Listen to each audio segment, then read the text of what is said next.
Hello, everyone. So, chapter 5 process cost. So, chapter 3 and chapter 4, we talked about job costing. And now we are talking about process costing. Remember on chapter 3, when we work with difference between process costing and job costing. So, 5 topics distinguish between the flow of costing, process costing, and job costing. Again, compute equivalent units, use process cost in the first production department, and then number 4, journal entries. Remember, we don't have journal entries on principles of managerial accounting, so no topic number 4.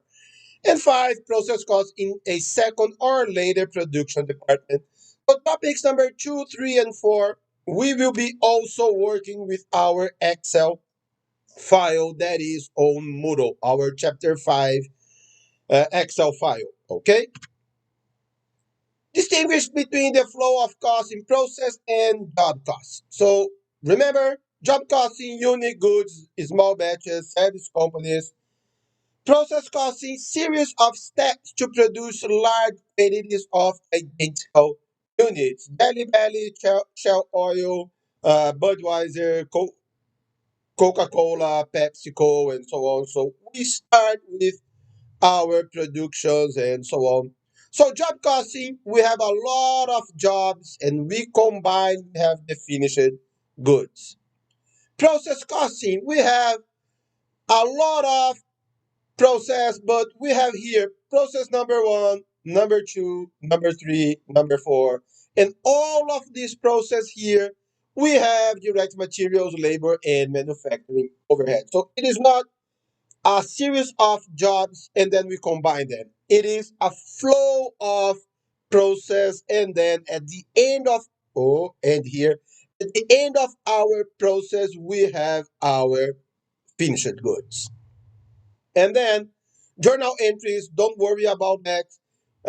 We will be working with journal entries on cost accounting 366. So here the flow of costs for Jelly Belly and so on. Okay. This is how it works. It's just like rolling a snowball into a snowman. We start with a small amount of snow and we are rolling and rolling and rolling, and then we have our huge snowball for our snowman. So it's just like this. So first, we will be working with department 1. There is nothing behind it. So it is the one who will be start our production. And then department 2, 3, 4, 5, 6, and so on. We have a previous department. And then we will be working with this previous department as well. And what we usually work is with conversion costs, because when we are working with an assembly line, usually direct labor works with manufacturing overhead. Employee equipment, they need to work together. They cannot work by themselves. So that's why we combine direct labor, manufacturing overhead, and we have conversion costs. So instead of just like job costing, we work with direct materials, direct labor, and manufacturing overhead. Here we work with direct materials and conversion costs. So only 2 costs instead of 3. And then what is equivalent units? Equivalence units very useful when we have working process inventory. We are working with footballs. And then, okay, we don't have time to end all of our footballs in one day. However, at the end of our day, we have 5,000 footballs. However, they are only 80% complete. Or let's consider here 50% complete. We have 5,000 half footballs. It is just like if we have 8,500 footballs, because if we combine to 50%, we have one football. So this is equivalent units. And we can work with all of percentage that we want. So if we have 5,000 footballs, 80% complete, it is the same as if we have 40,000 finished goods, or here equivalent units. Okay?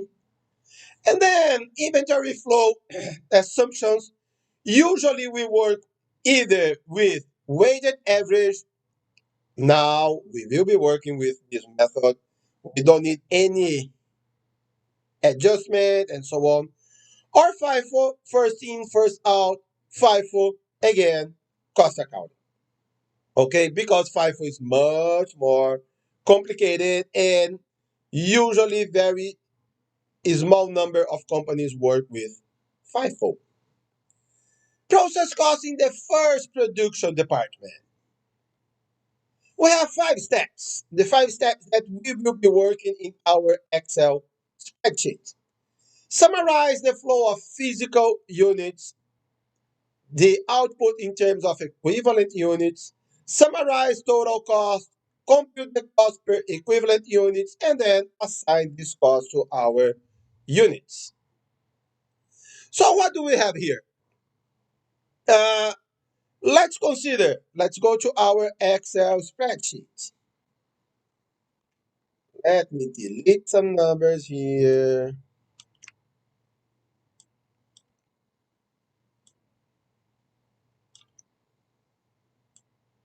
And then let's do it. So first of all, what do we have? No beginning inventory, and we start 50,000 units. So no beginning inventory, we start 50,000 units. How many units we completed?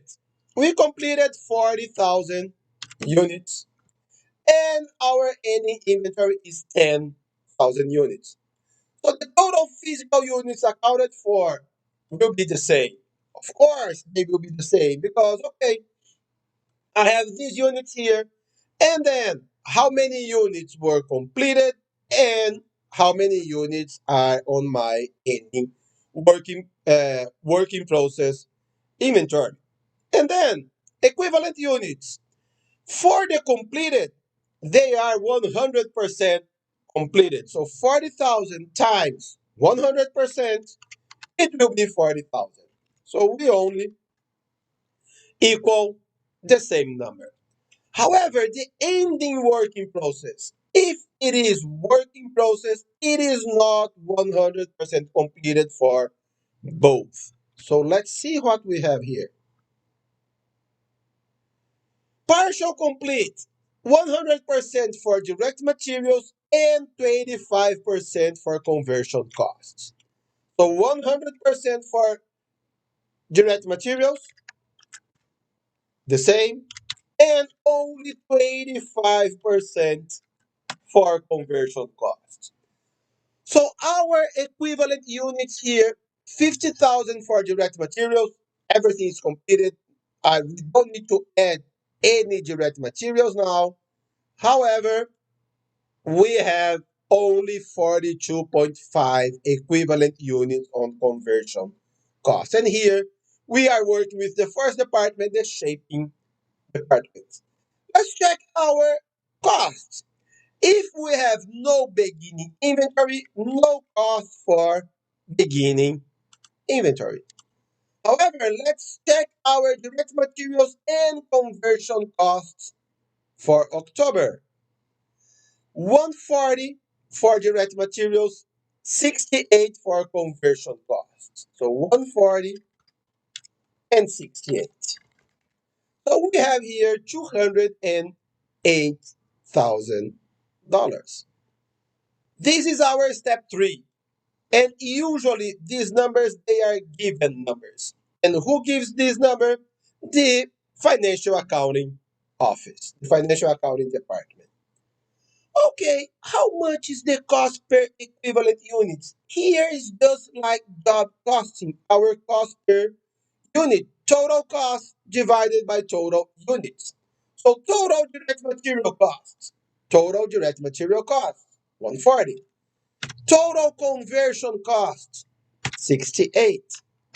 total units, and here we grab the equivalent units.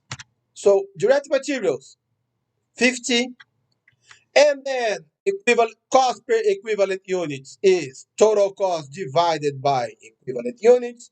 Conversion cost, we have 40, 42, 1.6.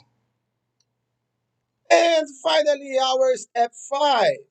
We need to split this number. Completed and transferred out, the completed here, and also the ending inventory. This completed here, we will use this number for our second department. So our second class, that's our second department. Okay, and let me delete it here.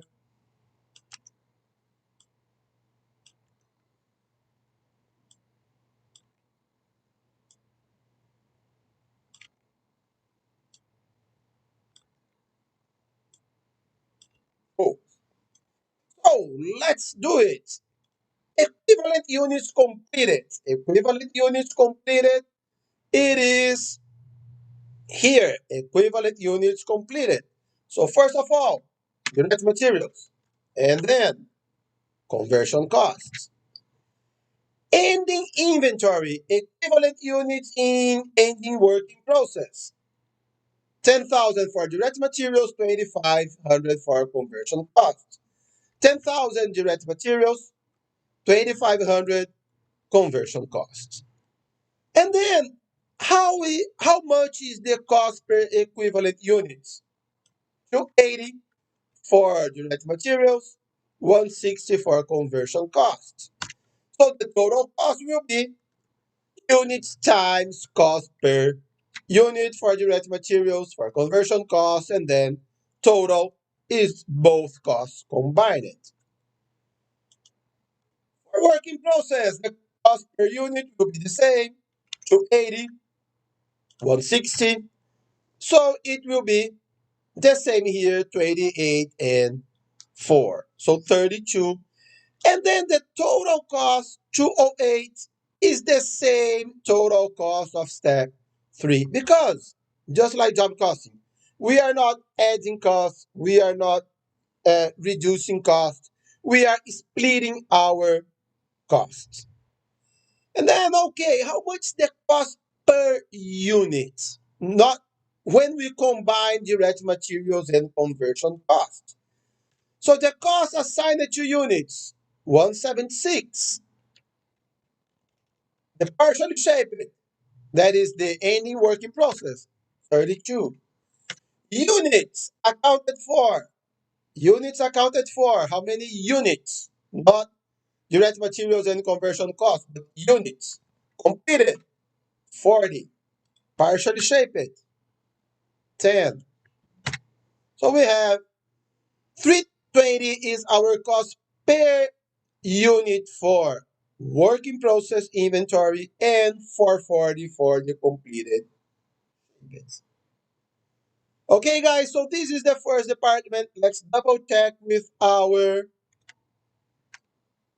uh, PowerPoint 176, 32, 176, 32. Cool. And then average cost for 43.20.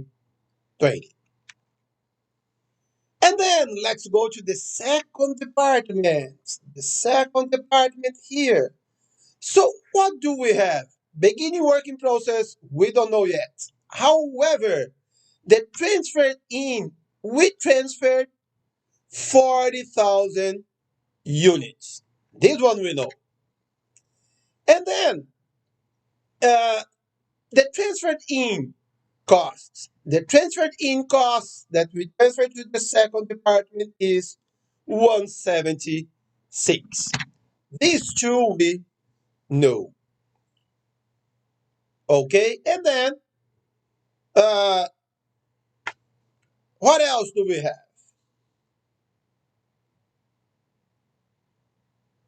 Here, beginning working process. Beginning working process, 5,000 units. So beginning working process, 5,000 units. And here, it doesn't matter for now the completion because we will be working on that. And then transfer in 40. So here we don't start any production because we start only in the first department. Department 2, 3, 4, 5, they only have transferred in units. And then completed, let's check here, completed 38. So completed 38. So the equivalent units will also be 38 because they are completed. Work in process 7,000. 7,000. And transfer in will always be 100% because they are transferred from the first department and we transferred only the 100% done. And now let's check direct materials and conversion cost. 0% completed as to direct materials, 30 to conversion cost. So 0% here times 0, 0. And then 7,000 times 30%. And then the total is exactly the same. What changes here? What changes here is that we have one additional column here that transferred in. So instead of working with two columns, now we work with three. Let's check our costs. Let's check our costs here. So the units completed, cool, the new column, and then partially complete the totals that we already have. Let's talk about costs. Transferred in beginning working process from previous month, $80,000. And here we will have numbers here on beginning now because we have 5,000 units on beginning inventory. And then direct materials, nothing, conversion cost 1,100. And the total will be the sum of our costs, just like here and also there. And then the cost added during October, 19,000 for direct materials and 12,935 for conversion cost. Wow, 12,935, 12,935. Again, number given, numbers. And then the remaining stats, exactly the same. Transfer in, total cost, total transferred in costs. Direct materials, total cost of direct materials. Conversion costs, total cost of conversion costs. Direct buy, total equivalent units, transfer in, 45. Direct materials, 38. Conversion, 40. And then here again, the total physics units here will be the same, and the total cost will also be the same here. So our cost per equivalent units, transfer in for 40, direct materials, 50 cents, conversion cost, 35 cents. Completed, equivalent units completed, 38, 38, 38. Working process. Equivalent units transferred in, 7. Direct materials, nothing. Conversion cost, 2,100. Multiply by the cost per equivalent units, 440. 50 cents, 35 cents.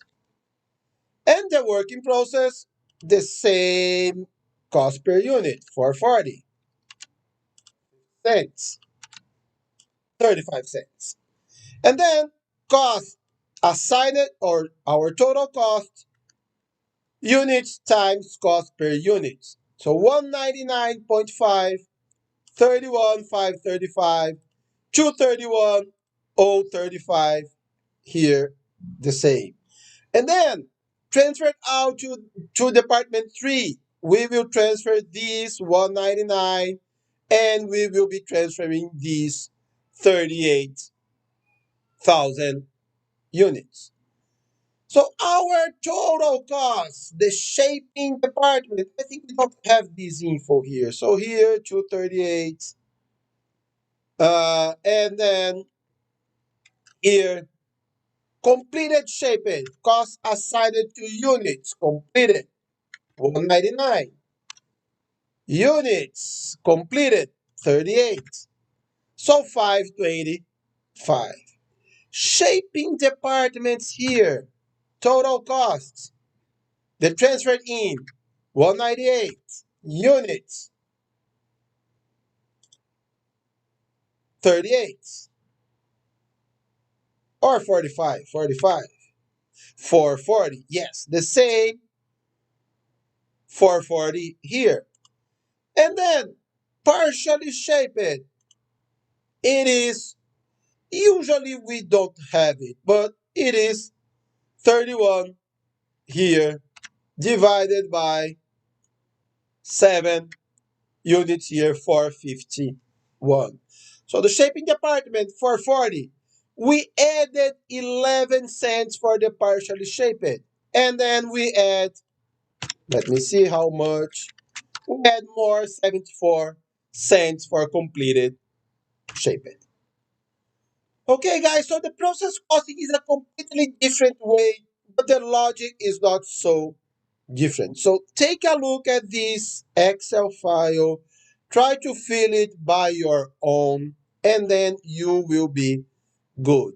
And then if we have a sales price of 10, our total cost, if we have no additional department, 5 to 85, so our gross profit 475. And again, take a huge look at our textbook, and then here is our Excel file, by the way.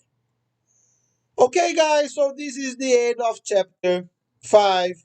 See you on chapter 6 and have a very, very nice day.